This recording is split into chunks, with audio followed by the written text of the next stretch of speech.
Jordan. It is wonderful to be here with you today. So great to be here with you. It's so exciting. So let's start. I want to hear about your background. How did you get into theater, Broadway, and entertainment? Yeah, so it all started when I was really young, like about 6 years old. I would always put on these plays in my living room, and I would cut up my mom's weave and my dad's work uniform and make costumes. I don't know why they didn't beat my mind.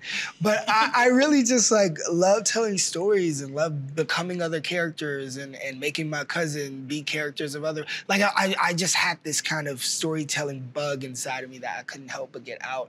And so that started with like me doing plays in the living room to going to the backyard, to growing from the backyard to doing them in the church. Then when they got a little bit too much for the church, then I got a credit card and I started maxing them out and putting up like plays in like rec centers and gyms and art cultural centers, things like that. I just had to get these stories out of me and these characters out of me, and I loved interacting with audiences. And so that just grew, and then when I moved to New York, I would like hand out flyers in Times Square and like on the subway trying to like pass out and let people know that my shows were happening.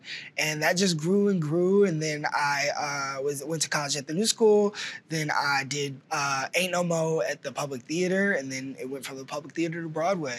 How did you convince producers to take a chance on you and take a chance on Ain't No Mo and get it to Broadway? Yeah, you know what's crazy is I really had to do a lot of the work myself first. Really? Yeah, because it was one of those pieces where it just wasn't like anything else. You know, when people want you to compare something to something, it's like, I don't really know what it's comparative to. But really, I had to believe in myself and believe in my work before I trusted other people to believe in it for me, right? Yeah. And I think that started with putting on readings, like with the community, like finding different organizations that would let me just set up music stands and call friends and read a play, right? And I think once I started doing that, that's when Jack Phillips Moore from the Public Theater ended up seeing a reading of it that was done in New York Theater Workshop with Stevie Walker Webb, and it just kind of grew from there. But it all started with, you know, doing it for myself, because people told me it wasn't a play. Literally, I remember sending it to certain theaters and they'll be like, we don't know what this is, but it's not a play. They're like, how does this work on stage, you know? Now, for the non-Broadway informed like us, can you please explain the synopsis of your play? Yes, so Ain't No Mo is basically about if all Black people in America got a email saying that they had to go back to Africa, and you watch all these different people around the country decide whether or not they're getting on the final plane out of America. There's only one plane left, and all these people are deciding whether or not they're getting on it. Yeah. And I think the important part is you also starred in it. I did. Tell me about why you made that decision. Yeah, so I started in it as Peaches, who's the drag queen flight attendant who gets all these millions of Black folks on this plane. You know what's funny about it is that my spirit knew I was writing that role for myself, but my ego didn't. Because I was a little afraid to step into it, and I wrote it for other actors specifically, and nobody really could get the music the way that I wanted the music to go, right? And finally, you know, our director was just like, you need to do it. And I was like, I don't know. We literally had to let go of an actor hours before a performance because it just wasn't working. And I was like, what are we gonna do? And he was like, Jordan, you're an actor, and you know this script better than anybody. You know this character. So I just put on that wig and I went out there and I got all those people on that plane. That's amazing. and it just stuck and it fit like a glove. I didn't even realize I was fighting it for so long. And then finally when I did it, I was like, wow, this actually is me. Yeah. You know? And you made history as the youngest Black playwright in Broadway history, which is incredible. How did that make you feel? Insane, you know, insane. Like, it's something you don't even really think about, you know, because you're too busy just doing the work. But to think about the fact that, you know, the person before me was Lorraine Hansberry, wrote A Raisin in the Sun in 1958, you know? So to think that I'm, like, following in that footsteps, in that lineage just excites me. And it also, you know, to me is the beginning of the future. It's the beginning of a new kind of storytelling and a new kind of theater, a new kind of Broadway, you know? Definitely. Now, talk to me about the day you received your Tony nomination, because that's huge. What were you feeling? And then talk to me about the awards process and sitting there, too. Wow. Like, what's so funny is it just so happened to coincide with me going back home. So I was back home in Texas the day that we got the nominations, and it was so surreal because we were watching the news and hearing my name come across that many times in the same living room where I used to do those plays. And I just feel like there's a version of me, there's a little Jordan version of me that is just still jumping around somewhere. Just cannot believe how far I've come from doing living room plays to being on Broadway and then to getting 6 Tony nominations. Like, what? That's crazy. That is crazy. And one of the things, I know we've talked about this before, is when you were, putting out Enomo, you asked on social media, you said, you asked if Broadway was ready for it. Yeah. Do you feel this way post-production? Do you feel Broadway was ready for it? And then, looking at what you're doing now in Hollywood, do you think the world is ready for things like that? Yeah. I don't think so. I think that, no one's ever ready for anything. I really do believe that as humans, we just learn to get ready. We learn to be prepared in a way that, like with anything, whether it's art, whether it's legislation, a lot of people didn't just, say, oh, now we're gonna eradicate Jim Crow, right? It's like, no, you were forced to eradicate Jim Crow, right? And I think that when it comes to art, it's that exact same kind of thing. I always say that the kind of art that I want to make, I don't want to make the art that people want today. I want to make the art that they need tomorrow, And I think that is Ain't No Mo encapsulated, and all of my work encapsulated, even with, the Miss Pat show. Like, that was something that, people told me I was crazy to make and that it wouldn't work, and that's not how TV works, and you can't, break magical realism and do all these things. And then it ends up, being the first thing to ever get the network Emmy nominations, in 40 years of existence, over 40 years. Right. So it's that thing of like, when people aren't ready, that's when you're supposed to do it. Yeah. Because otherwise we would always stay stagnant, Right. No, that's a great way of looking at it. Yeah. How did the success that you had on Broadway and in the theater community then translate into success in Hollywood? And did you learn any business lessons from one that you carried to the other? Absolutely. I was talking with somebody about this earlier, this idea of fearlessness, And I think my fearlessness came from adversity, always pushing back against adversity. I always tell this story about the first time that I went to high school and knew that there was a theater class, because in junior high, I created the drama club because I was just a theater geek. But when I got to high school, I was like, yo, like there's gonna be a class and it's gonna be lit and I ain't gotta do nothing, I can just show up, And so I get there and it's me and this other girl, Serafina. We're the only 2 Black people in the entire theater department. And we were all wanting to audition for this fall play. So we auditioned for the fall play. And then afterwards, the teacher pulls us aside and she says, Jordan, you're so great, but you're just not right for this show. You're just not right for this part. Then pulls Serafina apart. Serafina, you're so great. But, I can't give you this part because you would have to be romantic with a white boy on stage and it would look like peanut butter and tuna on stage together. Like the most ridiculous, that's the verbatim quote. Wow. Like ridiculous. But I remember being so upset by that I couldn't do anything but write. And I wrote a play for Serafina and myself. And I got the prettiest white boy in school to play her husband. And we made like $700 off of $2 tickets in a weekend. And a local theater company, DVA Productions, ended up coming and seeing that play. And they ended up producing it because they liked it so much. And that was my first professionally produced play at 16 years old. But there was this constant idea of adversity, right? Of pushing back and finding ways to go against the grain. So with that, there's also the aspect of foolishness.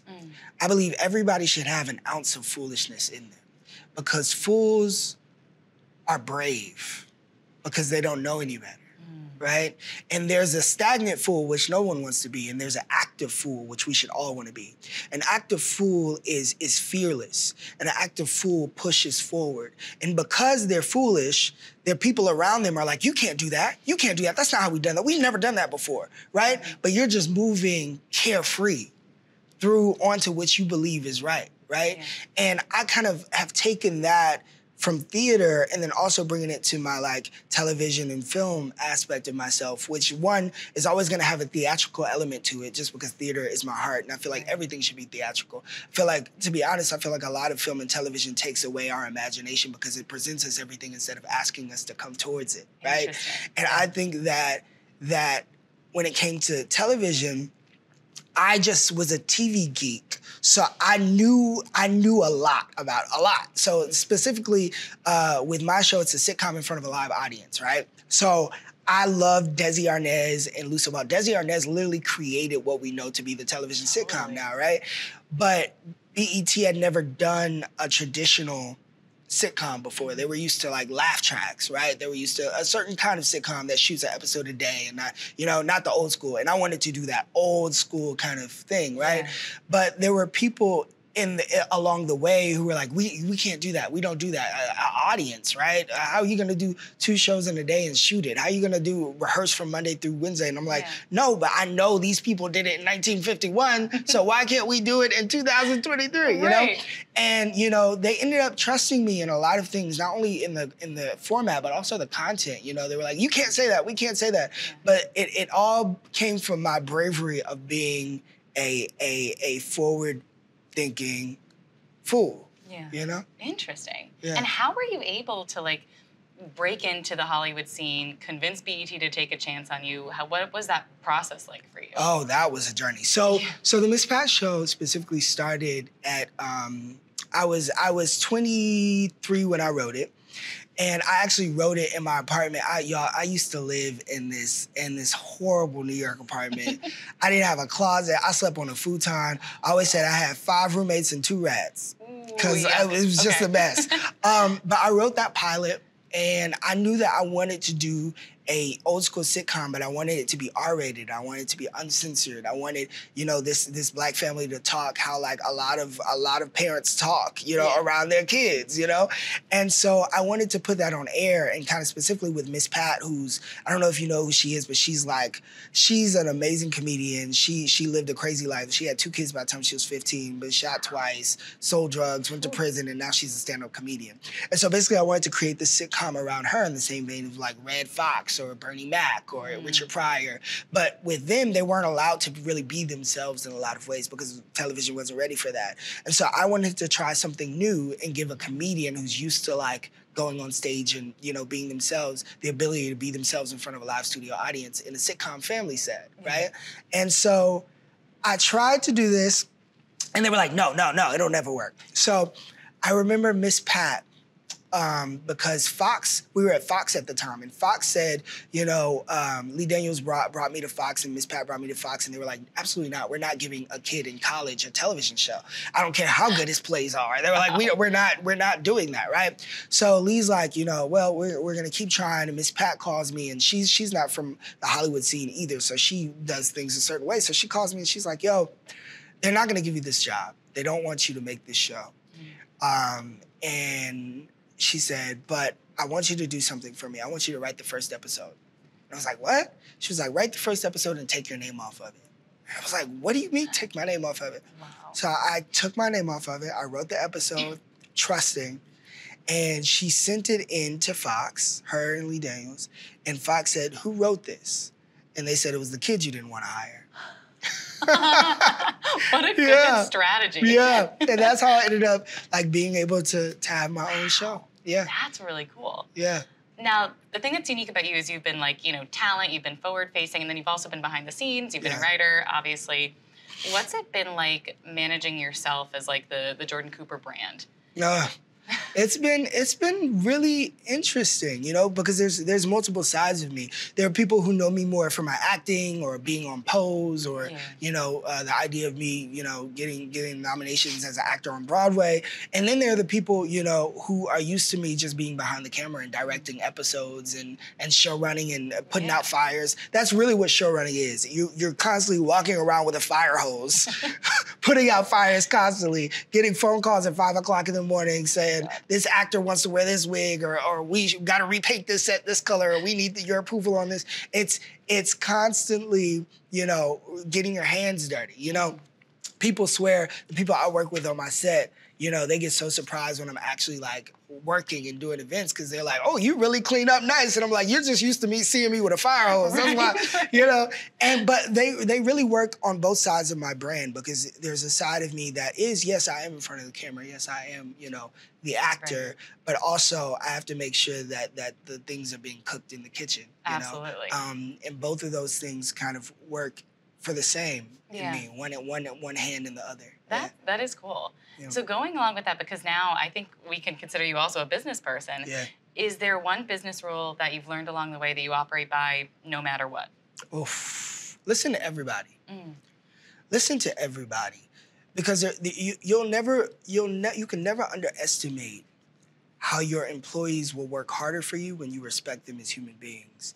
There's something, I always say this, especially like being on television and comedy, you know, I'm the person in charge, you know, I'm the one telling everybody where to go and doing all the things, Yeah. but I'm also not afraid to be wrong. So I always say, if there's a custodian who's sweeping the floor and he has a better joke than the one I just put in this, that joke is gonna go in there, you know? There is no respected person, so that's one. Also, scare money don't make money, you know?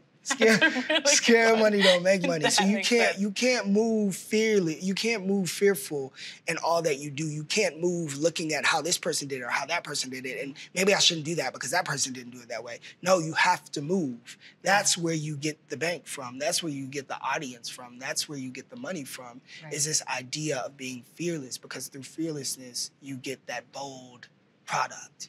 You Absolutely, know? yeah. How do you maintain being yourself versus, you know, the public image that you showed everyone else in the world? Yeah, that's an interesting question. I'm out of my business. No, for real. After every night, after doing Broadway is 8 shows a week. I would go on that stage. I would do 8 shows a week. I would go outside. I would sign the autographs, take the pictures. Then when I went home, I baked cookies and watched the divorce court. That's okay, nice. that was my guilty pleasure. Trash television and cookies.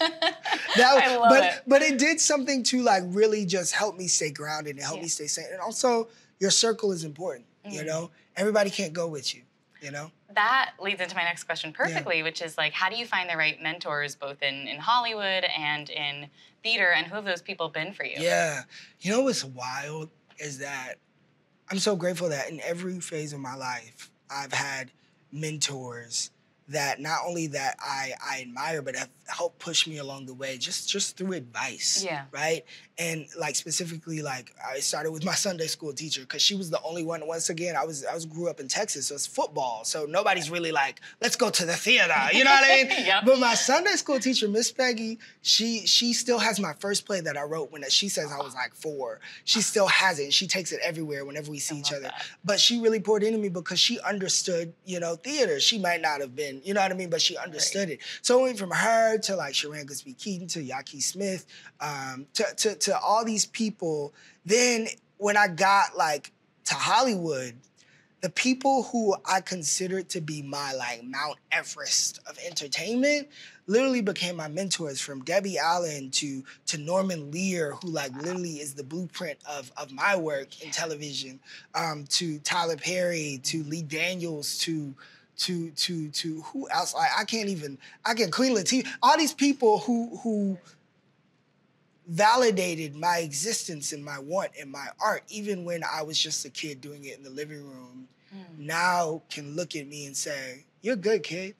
You know? I love that. That's so validating. Like after Norman Lear saw the pilot of the Miss Pat show, and he sent me a video saying how much he loved the pilot and how great he was to me. Like I was like, what? You know, all in the family, so good cool. times, right? And like it's just so humbling. And what I find so beautiful is that those people teach me how to move forward with my baton, you know, when it's my turn to, you know, continue moving forward, how to look back and make sure that you're actually grooming and uplifting and inspiring those who are coming behind you, you know? Absolutely. I've just taken that with me, and it means so much. And like the fact, I always say that Michael Jackson quote is one of my favorite quotes: study the greats and become even greater. I love that. Yeah, that's great advice. Yeah. Do you have a dream collaborator, and who would it be and why? Oh, I have so many. Beyonce! Yes, I think she's all of our dream collaborators. No, listen, Beyonce. I'm gonna listen. Beyonce, I think she's such a great actress, and I think that it's hard to escape the like supernova of like, you know, people seeing Beyonce and everything you do. But I think she's super just talented and a hard worker, and I would love to work with her. Also Viola Davis, also Angela Bassett, also like Like, who else? There's so many, like, dope. Florence Pugh is really dope, too. I love watching her. There's so many actors and actresses that I just cannot wait to work with. Stephen Sondheim is, like, one of my biggest... Yes. He's one of my biggest inspirations as far as literature, because he's a playwright. Even though he's a composer, he writes plays in his songs. And I remember one time, he inspires me to write for women, too, because the way that he wrote for women is just unparalleled musically. Especially in that time period, like, too. What? Yeah. Like, ridiculous. And I think that's, and I was raised around a lot of strong women, so I feel like that's why, you know, the first, when I sit down to write a character, the first mouth that opens is usually the voice of a woman. I love that. Yeah, it's so That's a interesting. great idea. It's so interesting. But also, like, Stephen Sondheim, I gotta tell you the story. Okay, so Stephen Sondheim, I was in the public theater, and I was workshopping Ain't No More at the time. And I had my backpack, you know, I'm a college student, I'm running from class. And I go downstairs and I see Stephen Sondheim. It took me like 5 minutes to go up to him because I was like, is that Stephen Sondheim? And I went up to him and I was just like, Stephen Sondheim, oh my gosh, like you're amazing. Like your work has made my life. Right. And he was like, really? I was like, yeah, your work has made my life. He was like, is your life good? And I said, yeah, I think so. He said, then that's a damn good compliment. Aww, and I just great. hold that moment with me. So, like, we have so many legends who are just constantly spitting out gems in their mouths and also in their work. And I'm just so grateful to have them. And I can't wait to collaborate with them and future generations. And I'm sure you've got a lot of rejection in your career, being in theater, being in Hollywood. Yeah. Tell me about that experience for you and any advice you have for others who may be pitching or going through similar rejections in their fields. Yeah. You know, rejection, I know it's corny to say, but I always believe that old adage is rejection is protection in a lot of ways, because sometimes you have this really bold, this really beautiful part of yourself that is not yet ready to be in the hands of just anybody, right? And I say that because sometimes we have to train people how to receive us, or we have to train people how to receive our work. Yeah. And the way that we train them is really to believe in ourselves first and invest in ourselves first. And don't wait for anybody to open the door for you or give you the green light. You are the traffic light. You can switch it to green when you want to switch it to green, and switch it to red when you want to switch it to red. And really just believing in yourself. Don't let nobody talk you out of what you know to be true, right? Because if they can't give you the space, you can find the space. If you got to do it in the living room, if you got to do it in the backyard, if you got to do it at the rec center, do it, right? Crowdfund, find ways, or do that 9 to 5, do what you got to do, save up $1, $10 every week, $20 every week. So by the end of the year, you can rent out a space, you know? Really just pour into yourself, because in every aspect of my life, you know, there's always some form of you're not good enough. There's always some form of we don't get it. Yeah. We don't understand it. That's too much. That's too, you know? And when I come to those crossroads, I've realized that every time feels like the first time I've heard no. You know? It feels like the first time that somebody's told me no. And I think that what I'm grateful for is because I've received so many no's, at some point, Spirit just knocks something into my head. It's like, do you know who you are? Do you know what you've done when people told you couldn't do it? When people said it was impossible? What you are is a path maker, is a way maker. And I believe all of us are way makers. All of us have something within us that is built to lay a path that has never existed before, right? And of course, people are gonna say you can't lay a path there if they've never seen one. So you have to start laying the brick. And if you start laying that brick so eloquently and so beautifully and so perfectly, other people are like, that looks like fun. I need to lay a brick down. Let me help you out. You know what I mean? Right, Let me lay that brick down, and before you know it, you got a highway. You got a highway to where you wanna go. And I think that that's what's really, you know, pushed me forward, is to never, ever, ever take no for an answer when there's a yes in the bottom of your gut. That's great advice. Yeah. What's next for you? What are you targeting in the future? Any goals, hopes, dreams that you want to have? Yeah. You know, I want to continue to grow my company, Cookout Entertainment. I want to continue to make television and film, and I also want to help you know, really bridge that gap of theater to being a lot more accessible and a lot more welcoming to people who may not be able to afford to get to the theater or afford a flight to New York to get to Broadway or even the gas to drive to Manhattan. You know, Right. I want to really make my work accessible and help uplift and amplify voices that are so often silenced. Yeah. And finally, Jordan, what would you want your legacy to be? Inspiration.